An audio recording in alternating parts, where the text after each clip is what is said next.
बिस्मिल्लाहिर्रहमानिर्रहीम। अस्सलामु अलैकुम नाज़रीन किराम, नबी करीम सल्लल्लाहु अलैहि वसल्लम और हज़रत अबू बकर सिद्दीक़ रज़ी अल्लाह अन्हु ने जब गारे सौर में 3 दिन और 3 रातें गुजार लिए तो अब्दुल्लाह बिन उरैक़ित 2 सवारियां लेके वहां आ गया। अब्दुल्लाह बिन उरैक़ित ये सहराई और बियाबानी रास्तों का बहुत माहिर था और उसके साथ मामला तय हो चुका था और वो अभी मुसलमान नहीं हुआ था, लेकिन उस पर एतमाद किया जा सकता था। तो वो जब 2 ऊँटनियाँ लेके आ गया तो जनाब अबू बकर सिद्दीक़ रज़ी अल्लाह अन्हु और रसूलुल्लाह सल्लल्लाहु अलैहि वसल्लम एक ऊँटनी पर सवार हुए और दूसरी ऊँटनी पर अब्दुल्लाह बिन उरैक़ित और आमिर बिन फ़ुहैरा वो सवार हुए। अल्लाह के नबी अलैहिस्सलातु वस्सलाम जनाब अबू बकर सिद्दीक़ रज़ी अल्लाह अन्हु के आगे बैठे और जनाब अबू बकर सिद्दीक़ अल्लाह के नबी सल्लल्लाहु अलैहि वसल्लम के पीछे सवार हुए। चूँकि जनाब अबू बकर सिद्दीक़ रज़ी अल्लाह अन्हु पर अभी बुढ़ापे के आसार नुमायाँ थे, इसलिए जब अल्लाह के नबी सल्लल्लाहु अलैहि वसल्लम की ऊँटनी जा रही होती तो लोगों का ध्यान तवज्जो जनाब अबू बकर सिद्दीक़ की तरफ होती और जब लोग उनसे पूछते कि तुम्हारे आगे कौन है, तो अबू बकर सिद्दीक़ रज़ी अल्लाह अन्हु बड़ा लतीफ़ जवाब देते, कहते कि ये वो शख्स है जो मुझे रास्ता बताता है। यानी इससे जनाब अबू बकर सिद्दीक़ रज़ी अल्लाह अन्हु ये मुराद लेते थे कि ये वो शख्स हैं, ये वो हस्ती हैं कि जो मुझे दीन का सही रास्ता बताते हैं। लेकिन सुनने वाले समझते कि ये वो शख्स है जो जनाब अबू बकर सिद्दीक़ को रास्ता बता रहा है। तो रास्ते में बहुत सारे दिलचस्प वाक़यात पेश आए। अल्लाह के नबी अलैहिस्सलातु वस्सलाम जब करीब मक्का से 150 किलोमीटर के फ़ासले पे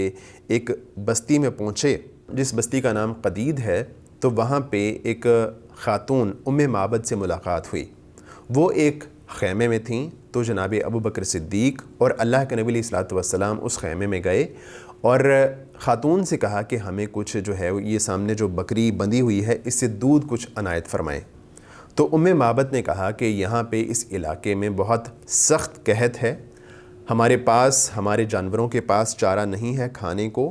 और जानवर जो है वो भूखे हैं, प्यासे हैं और ये जो बकरी खड़ी है ये तो बिल्कुल ही लागर है, इसके थनों में कोई दूध नहीं है।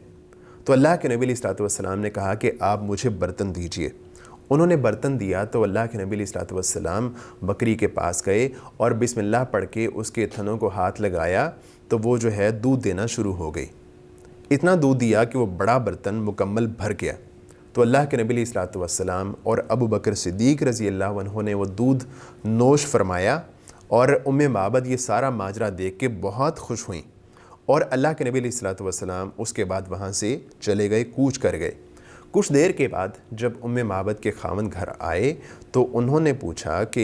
ये बकरी जो है जो बिल्कुल लागर थी, ये तो बड़ी सेहतमंद लग रही है और ये दूध कहाँ से आया है? तो उम्मे माबद ने कहा कि यहाँ पे एक नौजवान आया था और जो है उसने इसको हाथ लगाया तो इसने दूध देना शुरू कर दिया। तो उम्मे माबद के खावंद ने पूछा कि वो शख्स किस तरह का था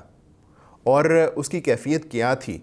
तो उम्मे माबद ने जनाब रसूलुल्लाह सल्लल्लाहु अलैहि वसल्लम का जो नक्शा खींचा, आपकी शख्सियत का जो नक्शा बयान किया उनके सामने, वो हदीस की किताबों में जो है वो मरवी है, बयान हुआ है और बहुत ही खूबसूरत अंदाज में उन्होंने रसूलुल्लाह सल्लल्लाहु अलैहि वसल्लम का नक्शा खींचा। जब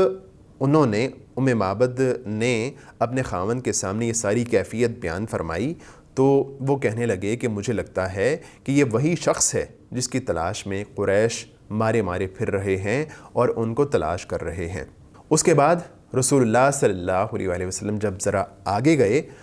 तो एक और वाक़या पेश आया। असल में हुआ ये था कि मक्का मुकर्रमा में कुछ लोग बैठे हुए थे। एक रवायत में आता है कि सुराक़ा बिन मालिक कहते हैं कि हम लोग मजलिस बना के बैठे हुए थे कि चंद लोग आए हमारे पास और आके उन्होंने कहा कि हमने फ़लाँ इलाके में, फ़लाँ साइड पे, फ़लाँ जगह पे इस तरह के लोगों को देखा है। तो सुराक़ा कहते हैं कि मुझे पता चल गया कि ये लोग अल्लाह के नबी अलैहिस्सलातु वस्सलाम और अबू बकर सिद्दीक़ ही हैं। लेकिन मैंने उनसे कहा कि नहीं वो रसूलुल्लाह सल्लल्लाहु अलैहि वसल्लम नहीं हैं और जाओ तुम अपना काम करो। लेकिन सुराक़ा कहते हैं कि मैं चुपके से वहाँ से निकला, اپنی لونڈی سے کہا کہ تم جو ہے میرا گھوڑا نکالو اور فلاں پہاڑی کے پیچھے لے جاؤ، میں وہاں آتا ہوں، اور وہاں سے سوار ہو کے اللہ کے نبی علیہ الصلوۃ والسلام کے پیچھے نکل گیا۔ تو کہتے ہیں کہ میں اللہ کے نبی علیہ الصلوۃ والسلام کی اس راستے کی طرف جانا شروع ہو گیا جو راستہ ان لوگوں نے ہمیں آ کے بتایا تھا، اور کہتے ہیں کہ میں جب رسول اللہ صلی اللہ علیہ وسلم کے قریب پہنچا اور سامنے مجھے نظر آنا شروع ہو گئے تو کیا دیکھتا ہوں کہ میرا گھوڑا پھسلتا ہے اور میں زمین پر گر جاتا ہوں، اور فوراً سے جناب سراقہ بن مالک جو ہے وہ تیر نکالتے ہیں، جن سے وہ قیافہ کرتے تھے، جن سے وہ جو ہے وہ مدد لیتے تھے، پانسے کے تیر نکالتے ہیں، اور پانسے کے تیر نکالنے کے بعد فیصلہ کرنا چاہتے ہیں کہ مجھے کیا کرنا چاہیے، مجھے اللہ کے نبی علیہ الصلوۃ والسلام کے پیچھے جانا چاہیے یا نہیں جانا چاہیے۔ پانسے کے تیر جب دیکھتے ہیں تو وہاں سے وہ تیر نکلتا ہے جو سراقہ بن مالک کی رائے کے خلاف تھا، لیکن اس کے باوجود وہ گھوڑے پہ بیٹھتے ہیں اور دوبارہ پھر جناب رسول اللہ صلی اللہ علیہ وسلم کا پیچھا کرتے ہیں، لیکن جب قریب پہنچتے ہیں تو گھوڑے کے اگلے بازو، اگلی ٹانگیں جو ہے وہ زمین میں دھنس جاتی ہیں اور وہ دوبارہ پھر زمین پر گر پڑتے ہیں۔ جب دوبارہ گھوڑا گر گیا تو سراقہ بن مالک نے سمجھ لیا کہ میں اللہ کے نبی علیہ الصلوۃ والسلام کو اور ابو بکر صدیق رضی اللہ عنہ کو پکڑنے میں کامیاب نہیں ہو سکتا، تو سراقہ جناب رسول اللہ صلی اللہ علیہ وسلم کے قریب چلے جاتے ہیں اور کہتے ہیں کہ پورے مکہ کے لوگ آپ کو تلاش کر رہے ہیں، آپ اس طرح کیجئے کہ مجھے پروانہ امن دے دیجئے۔ تو اللہ کے نبی علیہ الصلوۃ والسلام عامر بن فہیرہ سے کہتے ہیں اور وہ ایک چمڑے پر جناب سراقہ بن مالک کو پروانہ امن لکھ دیتے ہیں۔ اس وقت سراقہ بن مالک ابھی مسلمان نہیں ہوئے تھے، لیکن اس کے بعد انہوں نے اسلام قبول کر لیا۔ اس کے بعد کے جو حالات و واقعات ہیں اس پر ہم انشاءاللہ بات کریں گے آئندہ ایپیسوڈ میں۔ ہمیں دیجیے اجازت، اللہ حافظ و ناصر۔